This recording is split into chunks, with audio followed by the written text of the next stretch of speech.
Hi all, welcome to my YouTube channel. എല്ലാവർക്കും Ancy tech YouTube ചാനലിലേക്ക് സ്വാഗതം. KCB സബ് എഞ്ചിനീയറിംഗ് കോച്ചിങ് നടത്തി വരികയാണല്ലോ. അതിൽ നമ്മൾ മൊഡ്യൂൾ 1 കംപ്ലീറ്റ് ആക്കി, module 2 half capacitor sections full complete ആക്കി. നമ്മൾ നാളെ അടുത്ത മൺഡേ മുതൽ ഇനി അടുത്ത പോർഷൻസ് മാഗ്നറ്റിസത്തിനെ കുറിച്ച് ഞാൻ പഠിപ്പിക്കുന്ന വീഡിയോ ഇടുന്നതാണ് കേട്ടോ. അപ്പോൾ നമ്മൾ ഇന്ന് നമുക്കറിയാം എല്ലാ സാറ്റർഡേയ്സും നമ്മൾ എന്താണ് ഒരു പ്രീവിയസ് ക്വസ്റ്റ്യൻ പേപ്പേഴ്സിന് ഒരു 25 ക്വസ്റ്റ്യൻസ് അല്ലെങ്കിൽ ഒരു 15 ക്വസ്റ്റ്യൻസ് വെച്ച് നമ്മൾ പഠിച്ചു വരികയാണ്. അതിൽ നമ്മൾ 2013 നടന്ന KCB സബ് എഞ്ചിനീയറിൻ്റെ ക്വസ്റ്റ്യൻ പേപ്പറാണ് നമ്മൾ ഡിസ്കസ് ചെയ്തുകൊണ്ടിരുന്നത്. അതിൽ ആദ്യത്തെ 50 ക്വസ്റ്റ്യൻസ് ഞാൻ കവർ ചെയ്തിട്ടുണ്ട്. അതിൻ്റെ ലിങ്ക് ഞാൻ താഴത്തെ ഡിസ്ക്രിപ്ഷനിൽ ഞാൻ ഇടുന്നുണ്ട്. ആദ്യത്തെ 50 ക്വസ്റ്റ്യൻ ഡീറ്റെയിൽ ആയിട്ട് എക്സ്പ്ലെയിൻ ചെയ്ത് പറഞ്ഞിട്ടുണ്ട്. നമ്മൾ പഠിക്കാൻ പോകുന്ന ബാക്കി വരുന്ന ഒരു 15 ക്വസ്റ്റ്യൻസ് ആണ് നമ്മൾ ഇന്ന് പഠിക്കാൻ പോകുന്നത്. നമുക്ക് നോക്കാം. 51 question. A dynamometer type wattmeter can measure dash DC power, AC power, DC as well as AC, none of this. അതായത് ഒരു ഡൈനാമോമീറ്റർ ടൈപ്പ് വാട്ടിമീറ്റർ എന്താണ് മെഷർ ചെയ്യുന്നതെന്ന്. DC പവർ ആണോ AC പവർ ആണോ അതോ DCയും ACയും പറ്റുന്നോ അല്ലെങ്കിൽ ഇതിൽ ഒന്നും ഇല്ല എന്നാണ് ചോദിച്ചിട്ടുള്ളത്. എന്താണ് ആൻസർ? നമുക്കറിയാം ഒരു ഡൈനാമോമീറ്റർ എന്ന് പറഞ്ഞാൽ അതിനൊരു ഫിക്സഡ് കോയിലുണ്ട്, ഒരു മൂവിങ് കോയിലുണ്ട്. അപ്പോൾ ഇതിനെന്ത് ചെയ്യാം, ഈ ഒരേ സമയം DCയും ACയും ഇതിനെന്ത് ചെയ്യാൻ പറ്റും, മെഷർ ചെയ്യാൻ പറ്റും. മനസ്സിലായതാണ് നമ്മുടെ ഡൈനാമോമീറ്ററിൻ്റെ ആൻസർ. ഏതാണ്? DC as well as AC. ഇപ്പോൾ AC പവർ മാത്രം മെഷർ ചെയ്യുന്ന ഡിവൈസ് ഏതാണ് നമ്മൾ പഠിച്ചിട്ടുണ്ട്. എന്താണ്? മൂവിങ് അയൺ ഇൻസ്ട്രുമെൻറ്റ്സ് ആണ്. ഏതാണ്? അല്ലെങ്കിൽ MI എന്ന് വേണമെങ്കിൽ പറയാം. മൂവിങ് അയൺ ഇൻസ്ട്രുമെൻറ്റ്സ് ആണ് AC മാത്രം പ്രവർത്തിക്കുന്ന ഇൻസ്ട്രുമെൻറ്റ് മെഷർ ചെയ്യുന്നത്. ACയിൽ മാത്രം പ്രവർത്തിക്കും. അതുപോലെ DCയിൽ മാത്രം പ്രവർത്തിക്കുന്ന ഇൻസ്ട്രുമെൻറ്റ് ഏതാണ്? Moving coil instrument. അതൊക്കെ ഓർത്ത് വെച്ചോണം കേട്ടോ. മൂവിങ് കോയിൽ ഇൻസ്ട്രുമെൻ്റ് ആണ്. ഓക്കെ, അടുത്ത ക്വസ്റ്റ്യൻ. അപ്പോൾ ഇതിൻ്റെ ആൻസർ ഇതാണ്. DC as well as AC ആണ് എൻ്റെ ആൻസർ. അടുത്ത question. A 400/200 volt transformer has its low voltage resistance of 0.02 per unit. The resistance when referred to high voltage side is dash. അതായത് ഈ ക്വസ്റ്റ്യനിൽ എന്താണ്, എല്ലാ ലോ വോൾട്ടേജ് സൈഡിലുള്ള വാല്യൂസിലും തന്നിട്ടുണ്ട് അല്ലേ. നമുക്ക് എന്ത് കണ്ടുപിടിക്കണം? ഹൈ വോൾട്ടേജ് സൈഡിലുള്ള റെസിസ്റ്റൻസ് കണ്ടുപിടിക്കണം. നമ്മൾ പഠിച്ചിട്ടുണ്ട്. ഈ ഒരു ഇക്വേഷൻ നോക്കി. XPU പെർ യൂണിറ്റ് ആണ്. X per unit new equal to X per unit old into KVB old divide by KVB new the whole square. ഈ ഇക്വേഷൻ നമ്മൾ പഠിച്ചിട്ടുണ്ട്. എന്താണ് equation? X per unit new, അതായത് നമ്മുടെ ഹൈ വോൾട്ടേജ് സൈഡിലുള്ള equal to X per unit old into KVB old divide by KVB new the whole square. ഇതിന് അങ്ങോട്ട് കുറച്ചും കൂടെ ഉണ്ട്. പവറിൻ്റെ ഇക്വേഷൻ്റെ വരുന്നുണ്ട്. ഇപ്പോൾ ഇവിടെ പവറിൻ്റെ കൺസിഡർ ചെയ്യാത്തതുകൊണ്ട് നമുക്കത് വേണ്ട. അപ്പോൾ ഇതിൽ ഇക്വേഷൻ നമുക്ക് ഇതിലെല്ലാം വാല്യൂസ് ഡയറക്റ്റ് സബ്സ്റ്റിറ്റ്യൂഷൻ ആണ്. നമുക്കറിയാം 400 200 വോൾട്ട് തന്നിട്ടുണ്ട്. അതായത് KVB ഓൾഡ് തന്നിട്ടുണ്ട്, KVB ന്യൂ തന്നിട്ടുണ്ട്. നമുക്ക് സബ്സ്റ്റിറ്റ്യൂട്ട് ചെയ്യാമല്ലോ. XPU ന്യൂ ആണ് നമുക്ക് കണ്ടുപിടിക്കാനുള്ളത്. അപ്പോൾ XPU നമ്മുടെ പെർ യൂണിറ്റ് ഓൾഡ് തന്നിട്ടുണ്ട്. എത്രയാണ് ക്വസ്റ്റ്യനിൽ ഓൾഡ് തന്നിട്ടുണ്ട്? എത്ര? 0.02. അപ്പോൾ നമുക്ക് എഴുതാം 0.02 ഇൻറ്റു എന്താണ് ഫോർമുല എന്താണ്? KVB old divide by KVB new the whole square. അതായത് ഓൾഡ് എന്ന് പറയുമ്പോൾ നമ്മുടെ എന്താണ് ഏത് സൈഡിലായിരിക്കും? ഹൈ വോൾട്ടേജ് സൈഡിലുള്ള. അതായത് എത്ര? 400 ഡിവൈഡ് ബൈ ന്യൂ എന്താണ്? 400 divide by 200 the whole square. അപ്പോൾ ഇത്രയും നമ്മൾ സോൾവ് ചെയ്ത് കിട്ടുമ്പോൾ ഇത് എന്താണ് ക്യാൻസൽ ചെയ്തപ്പോൾ ഇവിടെ 2 കിട്ടും. 2 സ്ക്വയർ 4 × 2 8. അപ്പോൾ ഓക്കെ, നമുക്ക് എത്ര കിട്ടി ആൻസർ എത്ര കിട്ടി? നമുക്ക് ഇവിടുത്തെ ആൻസർ എത്രയും നോക്കാം. എത്ര കിട്ടി ആൻസർ? 0.008 പെർ യൂണിറ്റ് ആണ് നമ്മുടെ ഇവിടുത്തെ ആൻസർ. ഓക്കെ, മനസ്സിലായല്ലോ. അപ്പോൾ ഇതാണ് നമ്മുടെ ഇക്വേഷൻ. അപ്പോൾ ഈ ഇക്വേഷനിൽ എന്താണ് മനസ്സിലായല്ലോ? ഈ ഇക്വേഷൻ എന്താണെന്ന്. അപ്പോൾ നിങ്ങൾ ഈ ഇക്വേഷൻ കാണാതെ പഠിച്ചു വയ്ക്കുക. ഇതിൽ ബേസ് ചെയ്ത് ക്വസ്റ്റ്യൻസ് ഒക്കെ ചോദിച്ചിട്ടുണ്ട്. കാണാതെ പഠിച്ചു വയ്ക്കുക ഇക്വേഷൻ. അടുത്ത ക്വസ്റ്റ്യൻ. അപ്പോൾ ഇതിൻ്റെ ആൻസർ ഇതാണ് 0.08 പെർ യൂണിറ്റ്. ഓക്കെ, അടുത്ത question. Speed control by the variation of field flux result in dash. അതായത് ഫീൽഡ് ഫ്ലക്സിനെ വേരി ചെയ്തുകൊണ്ട് കൊണ്ടിരിക്കുന്ന സ്പീഡ് കൺട്രോൾ അത് ഏതാണെന്ന്. ഇതിലേതാണ് ഓപ്ഷൻ? കോൺസ്റ്റൻറ്റ് പവർ ഡ്രൈവ് ഉണ്ട്, variable power drive, constant torque drive, variable torque drive. അതിന് ആൻസർ കോൺസ്റ്റൻറ്റ് പവർ ഡ്രൈവ് ആണ് കേട്ടോ. കോൺസ്റ്റൻറ്റ് പവർ ഡ്രൈവ് ആണ് നമ്മുടെ സ്പീഡ് കൺട്രോൾ ചെയ്യുന്നത്. നമുക്കറിയാം പവറിന് ഒരു ഇക്വേഷൻ ഉണ്ട്, സ്പീഡ് ഇൻറ്റു ടോർക്ക്. അപ്പോൾ അതൊക്കെ വെച്ച് നോക്കുകയാണെങ്കിൽ നമുക്ക് മനസ്സിലാവും കോൺസ്റ്റൻറ്റ് പവർ ഡ്രൈവ് ആണ് നമ്മുടെ ഫ്ലക്സ് വേരി ചെയ്യാൻ വേണ്ടി ഉപയോഗിക്കുന്ന ഒരു സ്പീഡ് കൺട്രോൾ എന്ന് പറയുന്നത്. ഓക്കെ, അടുത്ത question. 54 question. In a three-phase cylindrical rotor synchronous machines, the effect of armature reaction is taken care by dash. അതായത് ആർമേച്ചർ റിയാക്ഷൻ്റെ എഫക്റ്റ് എന്താണ്? അതിൽ നമുക്കറിയാം ഓപ്ഷനാണ് synchronous reactance, self reactance, magnetic reactance, mutual reactance. എന്താണ് നമ്മുടെ ആർമേച്ചർ റിയാക്ഷൻ്റെ എഫക്റ്റ് ഏതിലാണ്? 3-phase സിലിണ്ട്രിക്കൽ റോട്ടർ സിങ്കണസ് മെഷീനിൽ. എങ്ങനെയാണ്? ദ ആൻസർ മാഗ്നറ്റിക് റിയാക്റ്റൻസ് ആണ്. ആൻസർ B ആണ് ആൻസർ. ഓക്കെ, അപ്പോൾ ഈ ഇത്രയും ക്വസ്റ്റ്യൻസ് മനസ്സിലായല്ലോ. അടുത്ത ക്വസ്റ്റ്യൻ നോക്കാം. 55 question. If the rotor of a three-phase synchronous induction motor is fed from balanced three-phase supply with the stator short-circuited, then frequency of stator current would be. അതായത് നമ്മൾ എന്താണ് ഒരു 3-phase ഇൻഡക്ഷൻ മോട്ടറിൻ്റെ റോട്ടറിൽ നിന്നാണ് നമ്മൾ supply എടുക്കുന്നതെങ്കിൽ, stator short circuit ചെയ്തുകൊണ്ട് റോട്ടറിൽ നിന്നാണ് supply എടുക്കുന്നതെങ്കിൽ ആ ഫ്രീക്വൻസി, ആ സ്റ്റേറ്റർ കറണ്ടിൻ്റെ ഫ്രീക്വൻസി എന്തായിരിക്കണമെന്ന്. അപ്പോൾ നമ്മൾ ഈ ഒരു ക്വസ്റ്റ്യൻ ഓർക്കുക, നമ്മൾ മനസ്സിൽ കുറേ കാര്യങ്ങൾ ഓർത്തിരിക്കുന്നത്. എന്താണ് ഒരു 3-phase ഇൻഡക്ഷൻ മോട്ടർ, എന്താണ് ഒരു 3-phase ഇൻഡക്ഷൻ മോട്ടറിൻ്റെ കാര്യങ്ങളൊക്കെ അറിഞ്ഞാൽ നമുക്ക് ഈ ഒരു ക്വസ്റ്റ്യൻ ഇങ്ങനെ ട്വിസ്റ്റഡായി ചോദിക്കുമ്പോൾ നമുക്ക് എഴുതാൻ പറ്റത്തുള്ളൂ. നമുക്കറിയാം ഒരു 3-phase ഇൻഡക്ഷൻ മോട്ടറിൻ്റെ വർക്കിംഗ് എന്താണ്. നമുക്കറിയാം ഒരു 3-phase ഇൻഡക്ഷൻ മോട്ടറിൽ ഒരു സ്റ്റേറ്ററുണ്ട്, റോട്ടറുണ്ട് അല്ലേ. നമ്മളൊരു സ്റ്റേറ്ററിലാണ് എന്ത് കൊടുക്കുന്നത്, നമ്മൾ ആദ്യം നമ്മൾ കൊടുക്കുന്ന സപ്ലൈ കൊടുക്കുന്നത് സ്റ്റേറ്ററിലാണ്. ക്വസ്റ്റ്യൻ പറഞ്ഞിട്ടുള്ള സ്റ്റേറ്ററിന് പകരം നിങ്ങൾ റോട്ടറിന് കൊടുത്താൽ അടുത്ത ഫ്രീക്വൻസി റോട്ടറിലേക്ക് സപ്ലൈ കൊടുക്കുമ്പോൾ അങ്ങനെയാണെങ്കിൽ ആ സ്റ്റേറ്ററിൽ ഇൻഡ്യൂസ് ചെയ്യുന്ന കറണ്ടിൻ്റെ ഫ്രീക്വൻസിയാണ് ക്വസ്റ്റ്യനിൽ ചോദിച്ചിട്ടുള്ളത്. ഓക്കെ, നമുക്കറിയാം ഒരു ഇൻഡക്ഷൻ മോട്ടറിൽ ഞാൻ സ്റ്റേറ്ററിലാണ് 3-phase സപ്ലൈ കൊടുക്കുന്നത്. അപ്പോൾ എന്ത് പറ്റും, ഒരു സ്റ്റേറ്ററിൽ 3-phase സപ്ലൈ കൊടുത്തു. അന്നേരം എന്ത് പറ്റും, അവിടെ ഒരു റൊട്ടേറ്റിംഗ് മാഗ്നറ്റിക് ഫീൽഡ് ഉണ്ടാവും. എവിടെയാണ് ഉണ്ടാകുന്നത് റൊട്ടേറ്റിംഗ് മാഗ്നറ്റിക് ഫീൽഡ്? എവിടെയാണ് നമ്മുടെ റൊട്ടേറ്റിംഗ് മാഗ്നറ്റിക് ഫീൽഡ് ഉണ്ടായി? ആ റൊട്ടേറ്റിംഗ് മാഗ്നറ്റിക് ഫീൽഡ്, ഈ റൊട്ടേറ്റിംഗ് മാഗ്നറ്റിക് ഫീൽഡ് സ്റ്റേറ്ററിലാണ് ഉണ്ടാകുന്നത്. ഒരു ഇൻഡക്ഷൻ മോട്ടർ സ്റ്റേറ്ററിൽ നമ്മൾ 3-phase സപ്ലൈ കൊടുക്കുമ്പോൾ നമ്മൾ സ്റ്റേറ്ററിൽ എന്ത് ചെയ്യും, ഒരു റൊട്ടേറ്റിംഗ് മാഗ്നറ്റിക് ഫീൽഡ് ഉണ്ടാവും. അത് കാരണം ഈ റൊട്ടേറ്റിംഗ് മാഗ്നറ്റിക് ഫീൽഡ് എന്ത് ചെയ്യും, നമ്മൾ റോട്ടറിലുള്ള കണ്ടക്ടേഴ്സിനെ കട്ട് ചെയ്യും അല്ലേ. റോട്ടറിലുള്ള കണ്ടക്ടേഴ്സിനെ കട്ട് ചെയ്യുമ്പോൾ എന്ത് പറ്റും, റോട്ടറിൽ കറണ്ട് ഇൻഡ്യൂസ് ചെയ്യും അല്ലേ. ഈ റോട്ടറിൻ്റെ കറണ്ട് ഇൻഡ്യൂസ് ചെയ്യാൻ കാരണം ആരാണ്, നമ്മൾ സ്റ്റേറ്ററിലുള്ള റൊട്ടേറ്റിംഗ് മാഗ്നറ്റിക് ഫീൽഡ് ആണല്ലോ.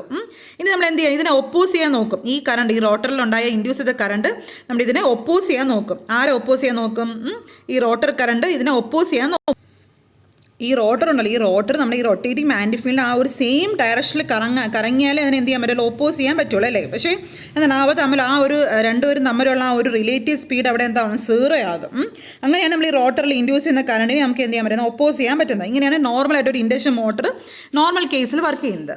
പക്ഷേ ഇവിടെ ക്വസ്റ്റ്യൻ എന്താ പറയുക, നമ്മൾ തിരിച്ചു കൊടുക്കണം. അതായത് നമ്മൾ 3-phase സപ്ലൈ എന്ന് പറയുന്നത് റോട്ടറിൽ കൊടുത്താൽ എന്ത് പറ്റും അതാണ് ചോദിക്കുന്നത് അല്ലേ. അപ്പോൾ നമ്മൾ 3-phase സപ്ലൈ റോട്ടറിൽ കൊടുത്താൽ എന്ത് പറ്റും, ഈ റോട്ടറിൽ എന്ത് ചെയ്യും, ഒരു റൊട്ടേറ്റിംഗ് മാഗ്നറ്റിക് ഫീൽഡ് ഇൻഡ്യൂസ് ചെയ്യും. ഈ റൊട്ടേറ്റിംഗ് മാഗ്നറ്റിക് ഫീൽഡ് എന്ത് ചെയ്യും, നമ്മൾ സ്റ്റേറ്ററിൽ ഉണ്ടാകുന്ന കറണ്ടിനെ ഇൻഡ്യൂസ് ചെയ്യും. സ്റ്റേറ്ററിൽ കറണ്ടിനെ ഇൻഡ്യൂസ് ചെയ്യും. ഈ സ്റ്റേറ്ററിലെ കറണ്ട് എന്ത് ചെയ്യും, ഇൻഡ്യൂസ് ചെയ്യുന്ന കറണ്ട് എന്ത് ചെയ്യുക, ഇൻഡ്യൂസ് ചെയ്തതിനെ എന്ത് ചെയ്യാൻ തുടങ്ങും, ഒപ്പോസ് ചെയ്യാൻ തുടങ്ങും അല്ലേ. അതായത് നമ്മൾ റോട്ടറിലുള്ള റൊട്ടേറ്റിംഗ് മാഗ്നറ്റിക് ഫീൽഡിനെ എന്ത് ചെയ്യാൻ തുടങ്ങുന്നത്, ഒപ്പോസ് ചെയ്യാൻ തുടങ്ങും അല്ലേ. അതായത് ഇതിനെ ഒപ്പോസ് ചെയ്യാന്ന് വെച്ചാൽ എന്താ, നമ്മുടെ സ്റ്റേറ്റർ കറങ്ങാൻ പറ്റില്ലല്ലോ. അപ്പോൾ ഈ റോട്ടർ എന്ത് ചെയ്യുന്ന വെച്ചാൽ അതിൻ്റെ ഓപ്പോസിറ്റ് ഡയറക്ഷനിൽ കറങ്ങാൻ തുടങ്ങും. മനസ്സിലായോ? അതായത് ഒരു സ്റ്റേറ്ററിലാണ് നമ്മൾ 3-phase സപ്ലൈ കൊടുത്താൽ അത് എന്ത് ചെയ്യും, ക്ലോക്ക് വൈസ് ഡയറക്ഷനിൽ കറങ്ങും. അതുപോലെ ആ സെയിം ഇൻഡക്ഷൻ മോട്ടർ എന്ത് ചെയ്യും, ആ സെയിം ഇൻഡക്ഷൻ മോട്ടറിൽ റോട്ടറിലാണ് നമ്മൾ സപ്ലൈ കൊടുക്കണേ, അത് എന്ത് ചെയ്യാൻ തുടങ്ങുന്നത്, ആൻറ്റി ക്ലോക്ക് വൈസ് ഡയറക്ഷനിൽ കറങ്ങാൻ തുടങ്ങും. അതാണ് അത്രയേ ഉള്ളൂ അതിൻ്റെ വ്യത്യാസം. അപ്പോൾ നിങ്ങൾ ഇത്രയും ഓർത്താൽ, അതായത് ഇപ്പോൾ നോക്കുക, നമ്മൾ സ്റ്റേറ്ററിൽ കൊടുക്കുന്ന സപ്ലൈ ഫ്രീക്വൻസി നോക്കി എഫ് എന്ന് വിചാരിച്ചോ. സ്റ്റേറ്ററിൽ കൊടുത്ത സപ്ലൈ ഫ്രീക്വൻസി എഫ്, അവിടുത്തെ സ്ലിപ്പ് എസ് എന്ന് വെച്ചോ. അങ്ങനെയാണെങ്കിൽ നമ്മൾ റോട്ടറിൽ ഇൻഡ്യൂസ് ചെയ്യുന്ന കറണ്ടിൻ്റെ ഫ്രീക്വൻസി എഫ് ഡാഷ് എന്ന് വിചാരിച്ചോ. റോട്ടറിൽ ഇൻഡ്യൂസ് ചെയ്യുന്ന കറണ്ട് ഫ്രീക്വൻസി എഫ് ഡാഷ് എന്ന് പറയുന്നത് ഈക്വൽ ടു എന്താണ്, എസ് ഇൻറ്റു എഫ് ആണ്. മനസ്സിലായോ? അതായത് സ്റ്റേറ്ററിൽ കൊടുക്കുന്ന സപ്ലൈ ഫ്രീക്വൻസി എഫും സ്ലിപ്പ് എസ്സും ആണ്. അങ്ങനെയാണെങ്കിൽ നമ്മൾ റോട്ടറിൽ ഇൻഡ്യൂസ് ചെയ്യുന്ന കറണ്ടിൻ്റെ ഫ്രീക്വൻസി എഫ് ഡാഷ് ആണെങ്കിൽ എന്താണ് അവരുടെ ഇക്വേഷൻ എന്ന് പറയുന്നത്, എന്താണ്, F dash equal to S into F എന്ന് വരും. മനസ്സിലായോ? ഈ സെയിം സംഭവം നമ്മൾ ഈ സെയിം തിങ് തന്നെയാണ്, ഇതേ തന്നെയാണ് നമ്മൾ എന്ത് ചെയ്യും, നമ്മൾ റോട്ടറിൽ സപ്ലൈ കൊടുത്താലും സംഭവിക്കുന്നത്. അപ്പോൾ നമ്മുടെ ഇക്വേഷൻ എന്ത് വരും, R dash F dash equal എന്ത് വരും, എസ് ഇൻറ്റു എഫ്. ഇതാണ് ആൻസർ. മനസ്സിലായോ? ഈ ഒരു ഇത് പറയാൻ വേണ്ടിയാണ് ഇത് ആദ്യം മൂലം പറഞ്ഞത്. ഈ ഒരു കോൺസെപ്റ്റ് നിങ്ങൾക്ക് അല്ലെങ്കിൽ ക്ലിയർ ആവത്തില്ല. അതുകൊണ്ടാണ് ഇൻഡക്ഷൻ മോട്ടറിൻ്റെ വർക്കിംഗ് മുതൽ ഒരു സ്റ്റേറ്ററിൽ സപ്ലൈ കൊടുത്താലും ഒരു റോട്ടറിൽ സപ്ലൈ കൊടുത്താലും എന്ത് പറ്റും, നിങ്ങൾ ഇത്രയും ഓർത്തിരിക്കുക. എന്താണ് നമ്മൾ സപ്ലൈ, അതായത് ഒരു സ്റ്റേറ്ററിലാണ് നമ്മൾ 3-phase സപ്ലൈ കൊടുക്കുന്നത്, അത് എന്ത് ചെയ്യും, ക്ലോക്ക് വൈസ് ഡയറക്ഷനിൽ കറങ്ങും. ആ സെയിം ഇൻഡക്ഷൻ മോഡൽ നമ്മൾ റോട്ടറിൽ സപ്ലൈ കൊടുക്കുന്നത് എന്ത് ചെയ്യും, ആൻറ്റി ക്ലോക്ക് വൈസ് ഡയറക്ഷനിൽ കറങ്ങും. അത് ഓർത്തിരിക്കുക. പിന്നെ ആ ഒരു ഇക്വേഷനും ഓർത്തിരിക്കുക. മനസ്സിലായല്ലോ? ഇത് 55 ക്വസ്റ്റ്യൻ. അടുത്ത 56th ക്വസ്റ്റ്യൻ. ഇനി 3-phase induction motor the mechanical power developed in terms of A air gap power PG is. അതായത് ഒരു 3-phase ഇൻഡക്ഷൻ മോട്ടറിൽ ഡെവലപ്ഡ് ചെയ്യുന്ന മെക്കാനിക്കൽ പവർ എന്താണ്, അതാണ് നമ്മുടെ ക്വസ്റ്റ്യൻ. ഓക്കെ, ഈ ക്വസ്റ്റ്യൻ ചെയ്യുന്നത് നമ്മളൊരു ഇക്വേഷൻ പഠിച്ചിരിക്കണം. ഇത് നിങ്ങൾ ഓർത്തിരിക്കുക ഇക്വേഷൻ. ഓക്കെ, അതായത് P2 എന്ന് പറഞ്ഞാൽ റോട്ടറിൽ ഇൻഡ്യൂസ് ചെയ്യുന്ന പവർ P2 ഈസ് ടു എന്താണ്, അവിടുത്തെ റോട്ടറിൽ ഉണ്ടാകുന്ന കോപ്പർ ലോസ് PCU, റോട്ടറിൽ ഉണ്ടാകുന്ന copper loss is to mechanical power PM എന്ന് പറയുന്ന ഒരു റേഷ്യോ ഉണ്ട്. എന്താണ്, 1:S 1 മൈനസ് എസ്. മനസ്സിലായല്ലോ? ഇത് പഠിച്ചു വെച്ചോണം ഈ ഇക്വേഷൻ. അതായത് ഇപ്പോൾ നമ്മൾ ഇങ്ങനത്തെ ഇത് ബേസ് ചെയ്ത് കുറേ ക്വസ്റ്റ്യൻസ് ചോദിച്ചിട്ടുണ്ട് കേട്ടോ. അപ്പോൾ ഇത് ഓർത്ത് വെച്ചോണം. നമ്മുടെ റോട്ടറിൽ ഇൻഡ്യൂസ് ചെയ്യുന്ന പവർ P2 ഈസ് ടു റോട്ടറിലുള്ള copper losses PCU is to നമ്മുടെ റോട്ടറിലുള്ള മെക്കാനിക്കൽ പവർ എന്ന് പറയുന്നത് 1 is to S is to എന്താണ് 1 മൈനസ് എസ് ആണ്. ഇതാണ് നമ്മുടെ ഇക്വേഷൻ. അതായത് ഇതിൻ്റെ അർത്ഥം എന്താണ്? അതായത് നമ്മൾ റോട്ടറിൽ കൊടുക്കുന്ന പവർ എന്ന് പറയുന്നത് P2 ആണ് റോട്ടറിൽ കൊടുക്കുന്നതെങ്കിൽ എന്നാൽ റോട്ടറിൽ ഉണ്ടാകുന്ന കോപ്പർ ലോസ് എന്ന് പറയുന്നത് എന്താണ്? P2 ഇൻറ്റു എസ് ആണ് അല്ലേ? ഇത് നോക്കി ഈ റേഷ്യോ നോക്ക്. P2 ഇൻറ്റു മറ്റേത് P2 അല്ലേ? അപ്പം റോട്ടറിൽ ഉണ്ടാകുന്ന കോപ്പർ ലോസ് എന്ന് പറഞ്ഞാൽ P2 ഇൻറ്റു എസ്. പിന്നെ റോട്ടറിൽ ഡെവലപ്പ് ചെയ്യുന്ന മെക്കാനിക്കൽ പവർ എന്ന് പറഞ്ഞാൽ എന്താണ്? P2 ഇൻറ്റു 1 മൈനസ് എസ് ആയിരിക്കും. മനസ്സിലായല്ലോ? അത് റോട്ടറിൽ കൊടുക്കുന്ന പവർ P2 ആണെങ്കിൽ റോട്ടറിൽ ഉണ്ടാകുന്ന കോപ്പർ ലോസ് എന്ന് പറയുന്നത് എന്താണ്? P2 into S. റോട്ടറിൽ ഡെവലപ്പ് ചെയ്യുന്ന മെക്കാനിക്കൽ പവർ എന്ന് പറയുന്നത് P2 ഇൻറ്റു 1 മൈനസ് എസ്സും ആയിരിക്കും. അത് ഓർത്തിരിക്കുക. അപ്പോൾ നമ്മുടെ ക്വസ്റ്റ്യൻ എന്താണ് ചോദിച്ചിട്ടുള്ളത്? Mechanical power developed in terms of air gap PG. Air gap PG വെച്ച് പറയുകയാണെങ്കിൽ നമ്മുടെ ഇക്വേഷൻ എന്തായി മാറും? എന്താണ് നമ്മുടെ മെക്കാനിക്കൽ പവർ എന്ന് പറയുന്നത്? ആൻസർ ഡി 1 മൈനസ്, അതായത് PG ഇൻറ്റു 1 മൈനസ് എസ്. ഈ ഒരു ഇക്വേഷൻ വെച്ചാൽ നമ്മളത് എഴുതുന്നത്. മനസ്സിലായല്ലോ? ഇതാണ് നമ്മുടെ ഇക്വേഷൻ. ഇത് കാണാതെ പഠിച്ചോണം ഈ ഒരു ഇക്വേഷൻ. അടുത്ത question, the hunting in synchronous machine can be guarded by dash. അതായത് നമ്മുടെ സിങ്കർണസ് മെഷീൻ ഹണ്ടിങ് എങ്ങനെ നമുക്ക് കുറയ്ക്കാമെന്ന് സിങ്കർണസ് മെഷീൻസ് എങ്ങനെയാണ്? ബൈ യൂസിങ് ഡാംബർ ബാസ് ഉപയോഗിച്ചാണ്. ബൈ ഡാംബർ ബാസ് ഉപയോഗിച്ചാണ് നമുക്ക് ഹണ്ടിങ് കുറയ്ക്കാൻ പറ്റുന്നത്. എന്താണ് ഹണ്ടിങ് എന്ന് വെച്ചാൽ നമുക്കറിയാം, ഒരു സിങ്കർണസ് മെഷീൻ ഓപ്പറേറ്റ് ചെയ്യുമ്പോൾ അവിടെ ഉണ്ടാകുന്ന ഒരു ലോഡ് ആംഗിൾ, സപ്പോസ് ഞാനൊരു ഡെൽറ്റ, ഒരു സിങ്കർണസ് മെഷീൻ ഓപ്പറേറ്റ് ചെയ്യുകയാണ്. അപ്പോൾ അവിടെ ഒരു ലോഡ് ആംഗിൾ ഉണ്ടല്ലോ. ഞാനൊരു ഡെൽറ്റ എന്ന് അസ്യൂം ചെയ്യാൻ വിചാരിച്ചു, ഡെൽറ്റ ആണെന്ന് വിചാരിച്ചു. ഇപ്പോൾ പെട്ടെന്ന് എന്ത് ചെയ്യുക, ഒരു ലോഡിന് ചേഞ്ച് വരുമ്പോൾ എന്ത് പറ്റും? ആ ലോഡ് ആംഗിൾ എന്ത് ചെയ്യും? ചെറിയൊരു അഡ്ജസ്റ്റ്മെൻറ്റ് ഉണ്ട്, അതിൽ അഡ്ജസ്റ്റ് ചെയ്യത്തില്ലേ? അതായത് ലോഡ് ആംഗിൾ അപ്പോൾ എന്താവും? മാറും, ഒരു ന്യൂ വാല്യൂലേക്ക് മാറും. ആ ഒരു ന്യൂ പൊസിഷനിൽ ഇരുന്നു കൊണ്ട് നമ്മുടെ ലോഡ് ആംഗിൾ ഒരു ചെറിയൊരു ഓസിലേഷൻ ഉണ്ടാക്കും. മനസ്സിലായോ? ആ ഒരു ഓസിലേഷനെയാണ് ഹണ്ടിങ് എന്ന് പറയുന്നത്. ഈ ഹണ്ടിങ് പ്രിവെൻറ്റ് ചെയ്യാനാണ് നമ്മൾ എന്ത് ചെയ്യുന്നത്? ഡാംബർ വൈൻഡിങ്സ് ഉപയോഗിക്കുന്നത്. ഡാംബർ ബാസ് അല്ലെങ്കിൽ ഡാംബർ വൈൻഡിങ് എന്നൊക്കെ പറയും. ഓക്കെ, അടുത്ത question 58 question. The power in a three-phase circuit is measured with the help of 2 wattmeters. The reading of one wattmeter is positive and that of the other is negative. The magnitude of the reading is different. It can be concluded that the power factor of the circuit is dash. ഇത് ഒരു important question ആണ്. അതായത് question പറയുന്നത് 2 watt meter method വെച്ച് ഞാൻ എന്ത് ചെയ്യാണ്? Power measure ചെയ്യുകയാണ്. അന്നേരം എന്ത് പറ്റി? ഒരു വാട്ട് മീറ്ററിൽ പോസിറ്റീവ് റീഡിങ്ങും അതറിൽ എന്താണ് നെഗറ്റീവ് റീഡിംഗ് ആണ് കാണിക്കുന്നത്. അങ്ങനെയാണെങ്കിൽ അതിൻ്റെ പവർ ഫാക്ടർ എന്തായിരിക്കും? അതാണ് നമ്മുടെ ക്വസ്റ്റ്യൻ. എന്തായിരിക്കും നമ്മുടെ പവർ ഫാക്ടർ? ഇതാണ് ആൻസർ, ഡി ആണ് ആൻസർ. ഓക്കെ, എന്തായിരിക്കും ഇതിൻ്റെ പവർ ഫാക്ടർ? നമുക്ക് അപ്പോൾ നോക്കാം. അതിൽ നമ്മൾ ഒരു ചാർട്ട് നമുക്കൊരു ഇക്വേഷൻ പഠിക്കാനുണ്ട്. ഇത് നമ്മുടെ ഇക്വേഷൻ 5 ഈക്വൽ ടു, ഇത് കാണാതെ പഠിച്ചോളാം, വെരി വെരി ഇമ്പോർട്ടൻറ്റ് ഇക്വേഷൻ ആണ്. 5 equal to tan inverse √3 into W2 minus W1 divided by W2 plus W1. ഇതാണ് നമ്മുടെ ഇക്വേഷൻ. മനസ്സിലായി? ഇമ്പോർട്ടൻറ്റ് ഇക്വേഷൻ ആണ്. ഇപ്പോൾ ഇവിടുത്തെ ക്വസ്റ്റ്യൻ എന്താണ്? ഇപ്പോൾ നമുക്ക് നോക്കി W2 W1 ഈക്വൽ ആണ്. അതായത് 2 വാട്ട് മീറ്ററും പവർ ഈക്വൽ ആണെങ്കിൽ നമുക്ക് എങ്ങനെ പറയാം? നമ്മുടെ ആ ഒരു ഈ ഒരു ന്യൂമറേറ്റർ ഫുൾ എന്തായി മാറും? ഈ ന്യൂമറേറ്റർ ഫുൾ 0 ആകത്തില്ലേ? അതിൻ്റെ അകത്ത് എന്താണ്? നമ്മുടെ 5 ഈക്വൽ ടു നമുക്ക് എന്ത് കിട്ടും? 0 കിട്ടും. അപ്പോൾ cos 5 എന്ന് പറഞ്ഞാൽ എന്താണ്? 1 കിട്ടി. അതായത് 2 വാട്ട് മീറ്ററും സെയിം റീഡിങ് കാണിക്കാൻ നമുക്ക് എന്ത് പറയാം? പവർ ഫാക്ടർ 1 ആയിരിക്കും. മനസ്സിലായോ? അതായത് എന്താണ് പവർ ഫാക്ടർ 1 എന്ന് വെച്ചാൽ എൻ്റെ അർത്ഥം നമ്മുടെ ലോഡ് എന്ന് പറഞ്ഞാൽ എന്താണ്? ഒരു പ്യുവർ റെസിസ്റ്റീവ് ലോഡായിരിക്കും. മനസ്സിലായല്ലോ? അതുപോലെ നമ്മൾ ഓരോ കേസിൽ നോക്കാം. ഇപ്പോൾ നമുക്ക് എന്താണ്? ഇപ്പോൾ W2 ഉണ്ട്, ഇപ്പോൾ W1 മാത്രമാണ് 0 എന്ന് വിചാരിച്ചത്. അതായത് 1 വാട്ട് മീറ്റർ റീഡിങ്, ഒരു വാട്ട് മീറ്റർ റീഡിങ് 0 കാണിച്ചെന്ന് വിചാരിച്ചോ. അപ്പോൾ അതിൻ്റെ അർത്ഥം എന്താണ്? നമ്മുടെ അപ്പോൾ നമുക്ക് എന്ത് കിട്ടും? ഇക്വേഷൻ tan 5 ഈക്വൾ ടു നമുക്ക് എന്ത്? √3 എന്ന് കിട്ടും. അതായത് 5 ഈക്വൾ ടു 60 എന്ന് കിട്ടും. അപ്പോൾ എന്താണ്? cos 60, അതായത് 0.5 കിട്ടും. അങ്ങനെ നമ്മൾ ഓരോരോ കേസുണ്ട്. ഞാൻ ഒരു ഡയഗ്രം ഈ ഒരു ഇത് തന്നിട്ടുണ്ട്, ഇത് നമുക്ക് നോക്കി പറയാം. ഇത് നമ്മുടെ പവർ ഫാക്ടർ ആംഗിൾ വരുന്നതാണ്. ഇപ്പോൾ നോക്കുക, നമ്മുടെ വാട്ട് മീറ്റർ റീഡിങ് ഞാൻ നേരത്തെ പറഞ്ഞത് രണ്ടും ഈക്വൽ ആവുന്ന കേസ് ഞാൻ പറഞ്ഞിട്ടുണ്ട്. യൂണിറ്റി പവർ ഫാക്ടർ 1 കിട്ടിയില്ലേ? 2 ഈക്വൽ, പ്യൂർ റെസിസ്റ്റീവ് ലോഡ് കിട്ടി. ഇനി അടുത്ത W1 ഗ്രേറ്റർ ദാൻ W2 ആണ്. അതായത് രണ്ടും പോസിറ്റീവ് റീഡിംഗ് ആണ്. പക്ഷേ W1 ഗ്രേറ്റർ ദാൻ W2 ആണെങ്കിൽ എങ്ങനെ വരും? ഇൻ ബിറ്റ്വീൻ 0.5ക്കും 1നും ഇടയ്ക്കായിരിക്കും നമ്മുടെ വാല്യൂ വരുന്നത്. അതായത് 0.5 തൊട്ട് 1 വരെ ആയിരിക്കും അത് വാരി ചെയ്യാൻ പറ്റുന്നത്. അടുത്തത് W2 0യും W1 പോസിറ്റീവ് ആണ്. അങ്ങനെ ഇവിടുത്തെ ടോട്ടൽ പവർ എന്താണ്? W1 മാത്രമേ ഉള്ളൂ. അങ്ങനെ കേസിൽ എന്താണ്? ഞാൻ നേരത്തെ പറഞ്ഞില്ലേ 5 ഈക്വൾ ടു 60 കിട്ടി അല്ലേ? 0.5 കിട്ടി. ഞാൻ നേരത്തെ പറഞ്ഞ കേസ്. ഇതെല്ലാം ഇക്വേഷൻ ഇട്ട് സബ്സ്റ്റിറ്റ്യൂട്ട് ചെയ്യാൻ നമുക്ക് മനസ്സിലാവുന്നത്. അടുത്ത ക്വസ്റ്റ്യൻ 4th ക്വസ്റ്റ്യൻ ആണ്. എന്താ നമ്മുടെ ഇവിടുത്തെ ക്വസ്റ്റ്യൻ വെച്ചിട്ടുണ്ട് അല്ലേ? നമ്മളെ ക്വസ്റ്റ്യൻ എന്താണ്?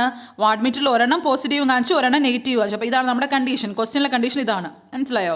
ഒന്ന് പോസിറ്റീവും ഒന്ന് നെഗറ്റീവും കാണിച്ചു. അതായത് ഇതിന് മാഗ്നിറ്റ്യൂഡ് ഓഫ് W1 എന്ന് പറയുന്നത് greater than magnitude of W2 ആണെങ്കിൽ, അങ്ങനത്തെ കേസ് എന്താ അങ്ങനെ വരികയാണെങ്കിൽ നമുക്ക് എന്താ അർത്ഥം എന്താണ്? പവർ ഫാക്ടർ നമ്മൾ ആ സോൾവ് ചെയ്ത് കിട്ടും. നമ്മുടെ വാല്യൂ എന്ത് കിട്ടും? പവർ ഫാക്ടർ എന്ന് പറയുന്നത് 0.5ന് താഴെയായിരിക്കും. അതായത് എന്താണ്? 0.5 0 തൊട്ട് 0.5 വരെയുള്ള ആ ഒരു റേഞ്ചിലായിരിക്കും നിൽക്കുന്നത്. മനസ്സിലായല്ലോ? 0 തൊട്ട് 0 വരെയുള്ള റേഞ്ചിലാണ് നിൽക്കുന്നത്. മനസ്സിലായോ? അടുത്ത് നോക്ക്, വാട്ട് മീറ്റർ റീഡിങ് പോസിറ്റീവ് ആണ്, നെഗറ്റീവ് ആണ്, പക്ഷേ മാഗ്നിറ്റ്യൂഡ് തമ്മിൽ ഈക്വൽ ആണെങ്കിൽ നമ്മുടെ ഫൈ നമുക്ക് എന്ത് കിട്ടും? 90 ഡിഗ്രി എന്ന് കിട്ടും. മനസ്സിലായോ? അപ്പോൾ നമ്മുടെ ഇവിടുത്തെ ആൻസർ എന്താണ്? ഇവിടുത്തെ ആൻസർ എന്താണ്? ഇതാണ് ഇവിടുത്തെ ആൻസർ. എന്താണ് ആൻസർ? ഡി ആണ് ഇവിടുത്തെ ആൻസർ. എന്താണ് ആൻസർ? എന്താണ്? ലെസ് ദാൻ 0.5 ലാഗിങ് വരും. ലെസ് ദാൻ 0.5 ലാഗിങ് ആണ് വരുന്നത്. അപ്പോൾ ഇത് മനസ്സിലായല്ലോ, നമ്മുടെ ആൻസർ ഡി ആണ്. ലെസ് ദാൻ 0.5 ലാഗിങ് ആണ് വരുന്നത്. അതായത് എന്താണ്? 0യ്ക്കും നമ്മുടെ 0.5ക്ക് താഴെ ആയിരിക്കും വാല്യൂ. അതാണ് ഉദ്ദേശിക്കുന്നത്. മനസ്സിലായോ? 0 തൊട്ട് 0.5 വരെയുള്ള വാല്യൂ ആയിരിക്കും. എന്ത് കേസിൽ? നമ്മുടെ വാട്ട് മീറ്റർ ഒന്ന് പോസിറ്റീവ് ഒന്ന് നെഗറ്റീവ് കാണിക്കുന്ന കേസിൽ ഇതാണ്. മനസ്സിലായല്ലോ? ആ കണ്ടീഷൻസ്, ഈ ഫോർമുല കാണാതെ പഠിച്ചു വയ്ക്കുക. ഓക്കെ, ഇത് നോക്കിയിരിക്കുക. അടുത്ത question, 59th question. An aquadag is used in CRO to collect dash. ഒരു CROയിൽ അക്വാഡാഗ് യൂസ് ചെയ്യുന്നത് എന്തിനാണ്? To collect secondary emission electrons collect ചെയ്യാൻ വേണ്ടിയാണ്. ഓക്കെ, അടുത്ത question, SC test, short circuit test on a transformer is conducted to obtain dash. എന്തിനാണ് short circuit test conduct ചെയ്യുന്നത്? നമുക്കറിയാം എന്ത് കിട്ടാൻ വേണ്ടിയാണ്? Copper loss. നമുക്കറിയാം ട്രാൻസ്ഫോമറിൽ ഷോർട്ട് സർക്യൂട്ട് ടെസ്റ്റ് ഉണ്ട്, ഓപ്പൺ സർക്യൂട്ട് ടെസ്റ്റ് ഉണ്ട്. അത് നമ്മൾ ട്രാൻസ്ഫോമർ സെക്ഷൻ പഠിപ്പിക്കുമ്പോൾ ഡീറ്റെയിൽ ആയിട്ട് ഞാൻ പറയുന്നതാണ്. ഇപ്പോൾ നിങ്ങൾ അറിഞ്ഞിരിക്കാം, short circuit test on transformer is conducted to obtain എന്താണ്? Copper loss. മനസ്സിലായല്ലോ? അടുത്ത question, 61 question. At initial condition T equal to 0 the inductor act as dash. അതായത് ടൈം T ഈക്വൽ ടു 0യിൽ ഇൻഡക്ടർ എങ്ങനെയാണ് ആക്ട് ചെയ്യുന്നത്? നമ്മളിപ്പോൾ ഓർത്തോണം, അറ്റ് T ഈക്വൽ ടു 0 എന്ന് വെച്ചാൽ എന്താണ്? അതൊരു ട്രാൻഷൻ ടൈമാണ്. അതായത് അവിടെ എന്താണ്? അപ്പം ഹൈ ഫ്രീക്വൻസി കറണ്ട് ആയിരിക്കും. നമ്മൾ പഠിച്ചിട്ടുണ്ട് ZL ഈക്വൽ ടു 2πfl. ഈ ഒരു ഇക്വേഷൻ നമ്മൾ പഠിച്ചിട്ടുണ്ട് അല്ലേ? T ഈക്വൽ ടു 0 വരുന്ന കേസിൽ, അതായത് ട്രാൻസിഷൻ്റെ ടൈം വരുന്ന കേസിൽ നമ്മുടെ FL എന്ന് പറഞ്ഞാൽ ഭയങ്കര ഹൈ ആയിരിക്കും അല്ലേ? അതായത് നമ്മുടെ ഇൻഡക്റ്റൻസ് ഓഫർ ചെയ്യുന്ന ഇമ്പിഡൻസ് എന്ന് പറയുന്നത് എന്താണ്? ആ സമയത്ത് 0 ആയിരിക്കും. T ഈക്വൽ ടു 0 ആയിരിക്കും. അതായത് അവിടുത്തെ ഇൻഫിനിറ്റ് എന്ന് പറയുന്നത് അതിൻ്റെ ആ ഒരു ഇൻഡക്റ്റൻസ് ഓഫർ ചെയ്യുന്ന ഇമ്പിഡൻസ് എന്ന് പറയുന്നത് എന്താണ്? T ഈക്വൽ ടു 0യിൽ ഇൻഫിനിറ്റി ആയിരിക്കും. 0 അല്ല, ഇൻഫിനിറ്റി ആയിരിക്കും. മനസ്സിലായോ? അതായത് T ഈക്വൽ ടു 0 വരുന്ന കേസിൽ നമ്മുടെ FL എന്നതിൻ്റെ വാല്യൂ ഭയങ്കര ഹൈ ആണ്. അതായത് നമ്മുടെ ഇൻഡക്റ്റൻസ് ഓഫർ ചെയ്യുന്ന impedance at T equal to 0 എന്ന് പറയുന്നത് ഇൻഫിനിറ്റി ആണ്. ഇൻഫിനിറ്റി എന്ന് വെച്ചാൽ അതിൻ്റെ അർത്ഥം എന്താണ്? ഇൻഡക്ടർ അപ്പോൾ എന്താണ്? ഒരു ഓപ്പൺ സർക്യൂട്ട് കണ്ടീഷനിലാണ്. അതാണ് ഇവിടുത്തെ ആൻസർ, ഓപ്പൺ സർക്യൂട്ട് ആണ്. ക്ലോസ് സർക്യൂട്ട് ആണെങ്കിൽ എങ്ങനെ വരും? ക്ലോസ് സർക്യൂട്ട് ആണെങ്കിൽ നമ്മൾ എന്താണ്? ആ ഒരു ടൈം എന്ന് പറഞ്ഞാൽ സാച്ചുറേറ്റഡ് ടൈം ആയിരിക്കും അല്ലേ? അതായത് അപ്പോൾ എന്ത് ചെയ്യും? ക്ലോസ്ഡ് സർക്യൂട്ട് ആയിരിക്കും. അതായത് നമ്മുടെ ഈ FL എന്ന് പറഞ്ഞാൽ 0 ആയിപ്പോവും. അങ്ങനെയാണ് അത് ക്ലോസ് സർക്യൂട്ടായി മാറുന്നത്. മനസ്സിലായല്ലോ? അപ്പോൾ ഈ ട്രാൻസിഷൻ കണ്ടീഷനിൽ എന്താണ്? ഇൻഡക്ടർ ഓപ്പൺ സർക്യൂട്ടഡ് ആണ്. അടുത്ത question, to address 1 MB memory how many address lines are needed? അപ്പോൾ ഈ ഒരു ക്വസ്റ്റ്യൻ അറിയാൻ നമ്മൾ കുറേ കാര്യങ്ങൾ അറിയണം. നമ്മുടെ ഒരു MB മെമ്മറി അഡ്രസ്സ് ചെയ്യാൻ എത്ര അഡ്രസ് ലൈൻസ് വേണമെന്നാണ് ചോദിച്ചിട്ടുള്ളത്. നമുക്കറിയാം 2n ബൈറ്റ്സ് എന്ന് വെച്ചാൽ എന്താണ്? ഒരു ബൈറ്റിനെ റെപ്രസെൻറ്റ് ചെയ്യാൻ ഉപയോഗിക്കുന്നത് 1 ബൈറ്റ് അല്ലേ? ഒരു ബൈറ്റിനെ റെപ്രസെൻറ്റ് ചെയ്യാൻ 2n എഴുതുന്നത്. അതുപോലെ 1 GB ഇതൊക്കെ നമ്മൾ പഠിച്ചിട്ടുണ്ട്. 1 GB എന്ന് പറയുന്നത് എന്താണ്? 24 MB ആണ് 1 GB എന്ന് വെച്ചാൽ. അതുപോലെ 1 മെഗാബൈറ്റ് എന്ന് വെച്ചാൽ എന്താണ്? 1 മെഗാബൈറ്റ് എന്ന് പറയുന്നത് എന്താണ്? 1024 കിലോബൈറ്റ് ആണ് 1 മെഗാബൈറ്റ് എന്ന് പറയുന്നത്. അതായത് 1024 × 1024 ബൈറ്റ്സ്. 1024 2 പ്രാവശ്യം വരുമ്പോഴല്ലേ 1 MB വരുന്നത് അല്ലേ? അതായത് എങ്ങനെ നമുക്ക് എഴുതാം? അങ്ങനെ 1024 എന്ന് പറയുമ്പോൾ നമുക്കറിയാം 1024 എന്ന 2ൻ്റെ എത്ര പവറാണ്? 210 ആണ് 1024 അല്ലേ? 210 × 210 ആണ് എന്തെന്ന് പറയുന്നത്? 1 MB എന്ന് പറയുന്നത്. അതായത് എന്താണ്? 220. അതവിടെ എന്നിൻ്റെ വാല്യൂ അപ്പോൾ എന്താണ്? എന്നിൻ്റെ വാല്യൂ 20. മനസ്സിലായല്ലോ? അതാണ് നമ്മുടെ ഇത് 62ാമത്തെ ക്വസ്റ്റ്യൻ. അത് ഓർത്തിരിക്കുക. നിങ്ങൾ ചെയ്ത് നോക്കുക. ഡൗട്ട് എന്തെങ്കിലും ഉണ്ടെങ്കിൽ താഴെ കമൻറ്റ് ചെയ്യുക. ഞാൻ ഒന്നും കൂടെ താഴെ കമൻറ്റ് ബോക്സിൽ അതിൻ്റെ ഡിസ്ക്രിപ്ഷൻ ഇടുന്നതാണ്. അടുത്ത 63 question, A + B × A + dash. ഇത് നമ്മൾ ഡിമോർഗൻസ് എന്ന് വെച്ചാൽ കുറേ നമുക്ക് ആ ഒരു തിയറംസ് കുറേ പഠിക്കാനുണ്ട്. അന്നേരം ആ ഒരു പോർഷൻ വരുമ്പോൾ ഞാൻ ഡീറ്റെയിൽ ആയിട്ട് പറഞ്ഞിരിക്കും. ഇപ്പോൾ തൽക്കാലം ഒന്ന് ജസ്റ്റ് ഒന്ന് പറയാം. ഇത് നിങ്ങളെല്ലാം ബ്രാക്കറ്റ് ഓപ്പൺ ചെയ്യുക. അപ്പോൾ നമുക്ക് എന്ത് കിട്ടും? A² + എന്താണ്? AC + BA + BC എന്ന് കിട്ടും. ആണല്ലോ? നമ്മൾ പഠിച്ചിട്ടുണ്ട്. നമ്മൾ തിയറം അനുസരിച്ച് പഠിച്ചിട്ടുണ്ട്. A.A എന്ന് പറയുന്നത് എന്താണ്? 1 ആണ്. അതുപോലെ 1 + C = 1 ആണ്. അതുപോലെ 1 + B = 1 ആണ്. ഇതൊക്കെ നമ്മൾ പഠിച്ചിട്ടുള്ള ഫോർമുലയിൽ പഠിച്ചിട്ടുണ്ട്. ഇതൊക്കെ ഫോർമുലാസ് ആണ്. ഓക്കെ, ഇതൊക്കെ ഫോർമുലാസ് ആണ്. അങ്ങനെ നമ്മൾ എന്ത് ചെയ്യാം? ആ ഒരു സബ്സ്റ്റിറ്റ്യൂട്ട് ഇതൊക്കെ ഓപ്പൺ ചെയ്ത് ഈ ഒരു കണ്ടീഷനൊക്കെ a into a equal to 1ഉം 1 പ്ലസ് c ഈക്വൾ ടു 1ഉം 1 പ്ലസ് b ഈക്വൾ ടു 1 എന്നുള്ള കണ്ടീഷനൊക്കെ സാറ്റിസ്ഫൈ ചെയ്യുമ്പോൾ നമുക്കൊരിക്കലും നിങ്ങൾ ചെയ്ത് നോക്കുക കേട്ടല്ലോ. ചെയ്ത് നോക്കിയിട്ട് കിട്ടുന്നുണ്ടോ ഇല്ലയെന്ന് പറയുക. നമ്മളത് നമ്മളത് ഇക്വേഷൻ നമ്മൾ ചെയ്ത് നോക്കുക. നമുക്ക് ആൻസർ എത്ര കിട്ടും? a പ്ലസ് ബി സി എന്നൊരു ആൻസർ നമുക്ക് കിട്ടും. അത് സോൾവ് ചെയ്ത് വരാം. ആ കണ്ടീഷനൊക്കെ സാറ്റിസ്ഫൈ ചെയ്ത് സോൾവ് ചെയ്ത് തരുമ്പോൾ a പ്ലസ് ബി എന്നുള്ള കണ്ടീഷൻ കിട്ടും. ഓക്കെ. അടുത്ത question 64th question. In the conducting state the current flow through the SCR is limited by. അതായത് ഈ ഒരു കണ്ടക്ട് ചെയ്യുന്ന സമയത്ത് നമ്മുടെ SCR കൂടെ ഫ്ലോ ചെയ്യുന്ന കറണ്ട് എങ്ങനെ ലിമിറ്റ് ചെയ്യാം? ഇതൊരു PSC ഡിലീറ്റ് ആക്കിയ ഒരു ക്വസ്റ്റ്യൻ ആണ്. ഫയറിംഗ് ആംഗിൾ വെച്ച് നമുക്ക് ലിമിറ്റ് ചെയ്യാൻ പറ്റും, ഇൻപുട്ട് വോൾട്ടേജ് വെച്ചും പറ്റും, എക്സ്റ്റേണൽ ലോഡ് വെച്ചും പറ്റും. അപ്പോൾ നമുക്ക് എന്താണ് ഈ ഒരു ക്വസ്റ്റ്യൻ നമുക്ക് എന്താണ് ഒരു റോങ് ക്വസ്റ്റ്യൻ ആണ്. അത് അങ്ങനെ ഒരു ഓപ്ഷൻസ് ഒന്നും ശരിയായി തന്നിട്ടില്ല. അതുകൊണ്ട് ഇത് PSC ഡിലീറ്റ് ചെയ്ത ക്വസ്റ്റ്യൻ ആണ്. ഓക്കെ. അടുത്ത question 65 question. Fastest logic family is. ഏറ്റവും ഫാസ്റ്റസ്റ്റ് ആയിട്ടുള്ള ലോജിക് ഫാമിലി ഏതാണ്? ECL ആണ്. ഇത് ഓർത്തോണം, ECL ആണ് ഫാസ്റ്റസ്റ്റ് ലോജിക് ഫാമിലി. ഓക്കെ. അപ്പോൾ നമ്മുടെ 65 ക്വസ്റ്റ്യൻ നമ്മൾ പറഞ്ഞിട്ടുണ്ട്. ഇനി നമുക്കൊരു 80 ക്വസ്റ്റ്യൻസ്, മൊത്തം 80 ക്വസ്റ്റ്യൻസ് ആണല്ലോ. ഈ പ്രാവശ്യം GK ഇല്ലല്ലോ. അപ്പോൾ ബാക്കി ക്വസ്റ്റ്യൻസ് ഞാൻ അടുത്ത സാറ്റർഡേ ബാക്കി ക്വസ്റ്റ്യൻസ് ഡിസ്കസ് ചെയ്യാം. അപ്പോൾ എല്ലാവർക്കും മനസ്സിലായെന്ന് വിശ്വസിക്കുന്നു. നിങ്ങളിത് ഈ ഫോർമുലാസ് ഒക്കെ എഴുതിയെടുക്കുക. ഇതൊക്കെ ഒരു ഇമ്പോർട്ടൻറ്റ് പോർഷനാണ്. ഇതിൽ നിന്നൊക്കെ ഇഷ്ടംപോലെ ക്വസ്റ്റ്യൻസ് വന്നിട്ടുണ്ട്. അപ്പം ഈ ഫോർമുലാസ് ഒക്കെ എഴുതിയെടുക്കാം. നമ്മുടെ ടെലഗ്രാം ചാനൽ ഇനിയും ജോയിൻ ചെയ്യാത്തവരെ ജോയിൻ ചെയ്യുക. നമ്മുടെ ടെലഗ്രാം ഇതിനെക്കുറിച്ചുള്ള ഡീറ്റെയിൽ ഓരോ ക്വസ്റ്റ്യൻ പേപ്പറും നമ്മൾ ഡീറ്റെയിൽ ആയിട്ട് 1 വീക്ക് ഒരു ക്വസ്റ്റ്യൻ പേപ്പർ വെച്ച് നമ്മൾ ഡിസ്കസ് ചെയ്യുന്നുണ്ട്. പെയ്ഡ് ഗ്രൂപ്പാണ്. നമ്മുടെ മൊഡ്യൂൾ 1 ഫുൾ കംപ്ലീറ്റ് ആക്കിയുണ്ട്. ഒരു മൊഡ്യൂൾ 1ൻ്റെ ഒരു 100 മാർക്കിലെ എക്സാംസ് എല്ലാവരും എഴുതുന്നുണ്ട്. കുട്ടികൾ ഒരു 25 സ്റ്റുഡൻസ് ഉണ്ട്. അപ്പോൾ നമ്മുടെ 100 മാർക്കിലെ ഒരു എക്സാംസ് ഇന്നവർ എഴുതുന്നുണ്ട്. അപ്പോൾ അതിൻ്റെ ആ ഒരു ലിങ്ക്, ആ എക്സാമിൻ്റെ ലിങ്ക് വേണമെങ്കിൽ നിങ്ങൾ താഴെ കമൻറ്റ് ചെയ്താൽ മതി. ആ എക്സാം 100 മാർക്കിലെ മൊഡ്യൂൾ 1ൻ്റെ 100 മാർക്കിലെ എക്സാംസിൻ്റെ ലിങ്ക് വേണമെന്നുള്ളവർ താഴെ കമൻറ്റ് ചെയ്താൽ ഞാൻ ആ ഒരു ലിങ്ക് തരാം, ടെലഗ്രാം ലിങ്ക് തരാം. അതിൽ ജോയിൻ ചെയ്താൽ നിങ്ങൾക്ക് ആ 100 മാർക്കിലെ ക്വസ്റ്റ്യൻസ് അറ്റൻഡ് ചെയ്യാൻ പറ്റും. വെരി യൂസ്ഫുൾ, വെരി ക്വസ്റ്റ്യൻസ് ആണ്. പ്രീവിയസ് ഇയറൊക്കെ ചോദിച്ച ക്വസ്റ്റ്യൻസ് എല്ലാം കൂടെ ചേർത്ത് ഞാൻ ഉണ്ടാക്കിയ ഒരു ക്വസ്റ്റ്യൻസ് ആണ് 100 മാർക്കിലെ. അപ്പോൾ അത് ആവശ്യമുള്ളവർ ടെലഗ്രാമിൽ എൻ്റെ ടെലഗ്രാം ഗ്രൂപ്പിൽ ജോയിൻ ചെയ്യുക. പെയ്ഡ് അല്ലാത്ത വേറൊരു ഗ്രൂപ്പുണ്ട് ടെലഗ്രാം. അതിൽ ജോയിൻ ചെയ്ത് നിങ്ങൾക്ക് ഈ ക്വസ്റ്റ്യൻസ് കിട്ടും. ഡിസ്കസ് ചെയ്യുക. ക്വസ്റ്റ്യൻസ് നിങ്ങൾക്ക് ചെയ്ത് നോക്കാം. വെരി യൂസ്ഫുൾ ക്വസ്റ്റ്യൻസ് ആണ് അത്രയും. Okay. Thank you for watching. എൻ്റെ ചാനൽ സബ്സ്ക്രൈബ് ചെയ്യുക. ഫ്രണ്ട്സുമായിട്ടൊക്കെ യൂസ്ഫുൾ ഫ്രണ്ട്സുമായിട്ടൊക്കെ ഷെയർ ചെയ്യുക. സബ് എഞ്ചിനീയറിംഗ് കോച്ചിങ് നടത്തി വരുന്നവരൊക്കെ ഇതൊക്കെ യൂസ്ഫുള്ളായി എടുക്കുക. Thank you very much.